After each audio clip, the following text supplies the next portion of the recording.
tanggapin ang kaloob ng Banal na Espiritu. Repent. What I've been talking about. Magsisi ang aking ipong ibig sabihin ngayon. Being born of the water is being baptized in Jesus' name. Ang kapanganakan sa tubig ay ang bautismo sa pangalan ni Jesus. And being born of the Spirit, Ang kapanganakan sa Espiritu ay is receiving the Holy ang Ghost. pagtanggap sa Banal na Espiritu. This is the true gospel. Itong tunay na Ebanghelyo. This is what we need to do to enter the Natin kingdom of kailangan gawin God. ngayon To be close to God. upang tayo maging malapit sa Diyos. I'm not opening this altar right now to everyone. Hallelujah. Gusto buksan ang altar. Praise God sa bawat isa ngayon. You put your faith in Jesus. If you've done that, Magtiwala ka sa Diyos, kapatid. if you've done that, if you're repentant of your sin, please come forward now. Kung yung gagawin mo, magsisi ng kasalanan. Hallelujah. Lumapit ka sa harapan. I know there's some youth here that are born again. Maybe some visitors.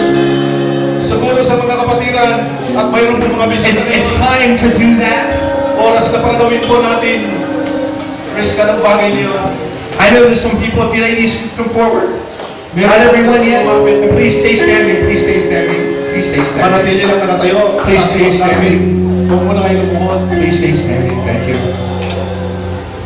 We want to pray for you. We want to lay hands on you. Gusto mo na kalangin kayo We want you to be born again right now. Gusto niyo ba muling Put your faith in the Lord Jesus Christ right now. hallelujah? I can feel the Holy Ghost upon you. Manampalataya ka. Lagi ng Espiritu ng Panginoon. It's time for you to be born again. Ito na yung panahon na ikaw ay muling may panganak. If our elders can come forward and come lay hands behind them. Hallelujah sa mga kapatid na gusto mong panalangin sila.